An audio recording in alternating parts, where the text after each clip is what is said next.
Boa noite a todos e bem-vindos a mais um episódio de ABC Cast.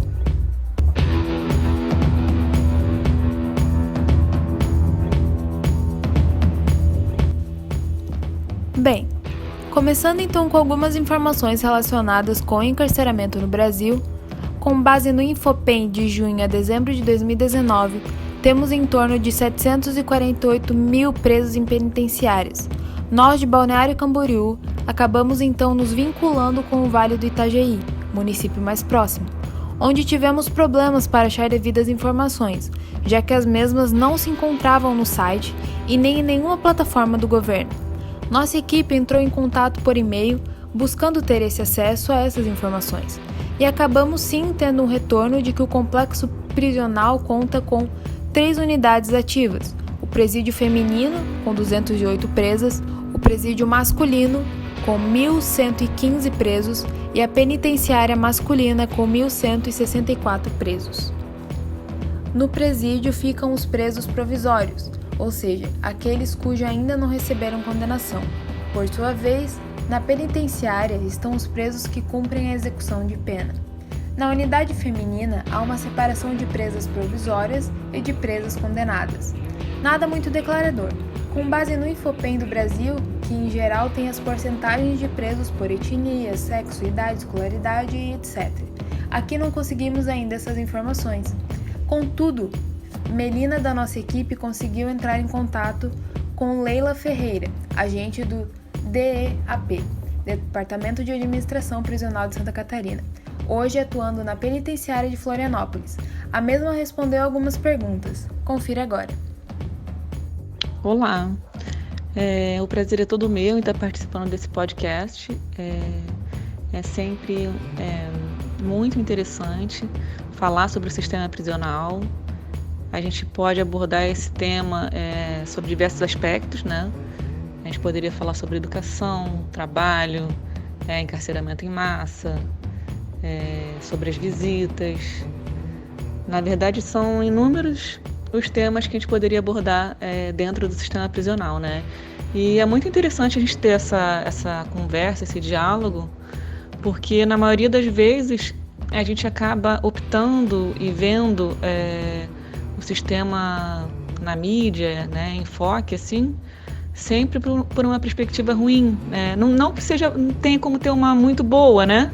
Afinal de contas, a gente está falando sobre pessoas segregadas de liberdade.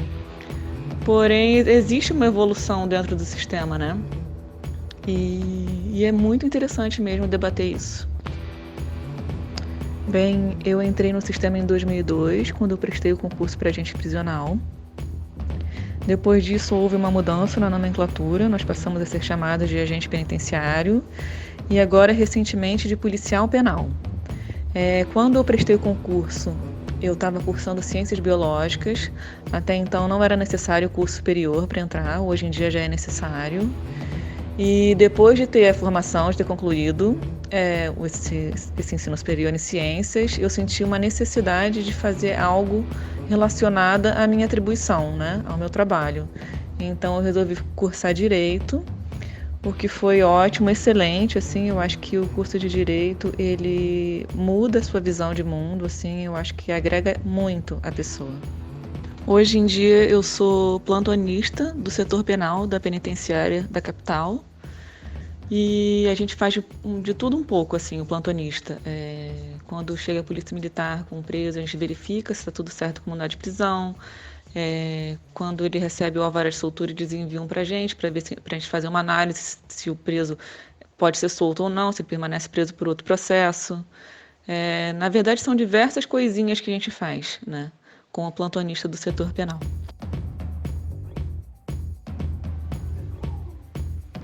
Bom, essa pergunta sobre o trabalho dentro da unidade prisional, ela é bem interessante, tá? Sobre 2 aspectos.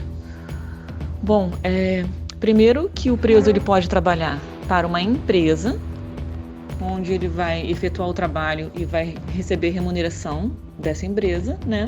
Ou então ele pode trabalhar para a unidade prisional, ele pode trabalhar numa cozinha, numa manutenção, na limpeza, né? Então existem esses 2 tipos de trabalho, né? O que a gente pode ver que muda, assim, sabe, dentro do sistema prisional, do mesmo sistema prisional, do mesmo estado em Santa Catarina. É que em algumas unidades prisionais, o preso ele trabalha e ele não recebe remuneração para fazer esse trabalho para a unidade. Por exemplo, uma pessoa que trabalha na limpeza. Ele trabalha e ele não recebe salário, o Estado não tem dinheiro para pagar ele. Porém, ele recebe a remissão. É a única forma de pagamento dele, entendeu? É receber remissão. A cada 3 dias trabalhado, ele tem 1 dia remido. E diferente de algumas outras unidades. Tem unidade, por exemplo, aqui em Florianópolis, que o juiz entende que é um trabalho análogo ao escravo. Você não pode, vamos dizer assim, empregar a pessoa sem efetuar o pagamento, entendeu? Só pela remissão. E em relação à reincidência, eu acredito sim que contribua não ter trabalho. Na verdade, não só dentro da unidade prisional, como na sociedade, né? Então, só que assim, nem sempre também tendo trabalho quer dizer que a pessoa não vai ser reincidente, né? Tem um caso também para dar como exemplo. Quando eu trabalhei em Joinville, existia uma lavanderia. E, na verdade, foi uma ideia muito legal da pessoa, desse empresário, que ele tinha um ônibus, micro-ônibus no caso, né, que ele pegava as presas do semiaberto e levava para essa lavanderia. Era num período ou da manhã ou da tarde, porque conforme elas iam trabalhar, só estavam elas lá. Elas não trabalhavam junto com as outras pessoas da empresa.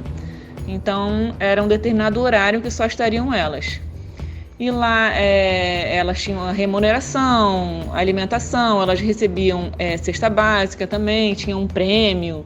E além de tudo isso, quando elas recebessem o alvará de soltura, elas teriam garantido um emprego lá. Foi uma ideia bem interessante, ela acabou não vingando.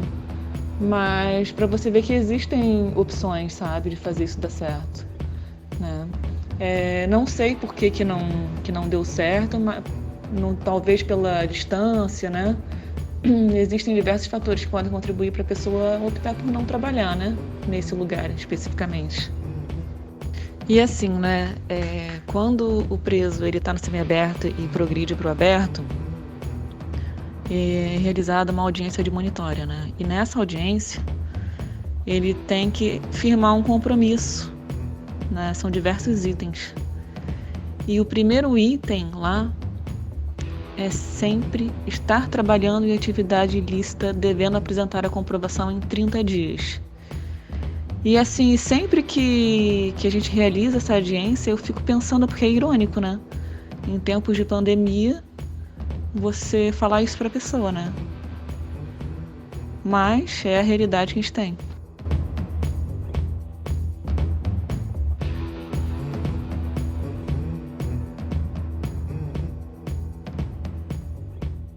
Bem, o que eu acredito que contribui muito para a reincidência dentro do sistema prisional, um fator que ocorre dentro do sistema, é a questão das facções criminosas. Eu acho que se houvesse uma maneira de não misturar os presos, assim, sabe? Na verdade, até eles são isolados, né, de acordo com a facção, mas eu digo assim, os presos que não são faccionados não terem esse contato, ou ser pouco contato, não sei, ter alguma medida para não existir essa filiação, vamos dizer assim, né, na facção criminosa. Eu acho que isso já contribuiria, porque a partir do momento que você entra, você já realmente se envolve numa organização criminosa. E é muito mais difícil de você sair, né, disso, de todo esse emaranhado. Em relação ao atendimento jurídico, eu vejo como muito eficiente, tá? De todos os lugares que eu conheço, que eu trabalhei, eu vejo como bem eficiente.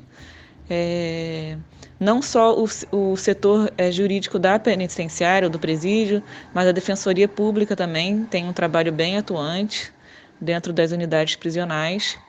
Então, eu acho bem legal, assim, bem efetivo. A questão até da progressão de regime, o preso ele não precisa recorrer a um advogado, né? Ele pode fazer tudo pela casa, pela unidade prisional, ele pedido direto para o judiciário. Isso é bem legal.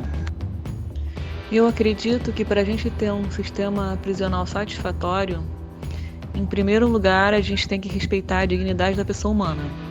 E isso de diversas formas, dando trabalho, estudo. E uma coisa que eu considero muito importante é a manutenção do vínculo familiar, sabe? O preso ter essa ponte com o mundo externo. Isso é muito importante. É isso, pessoal.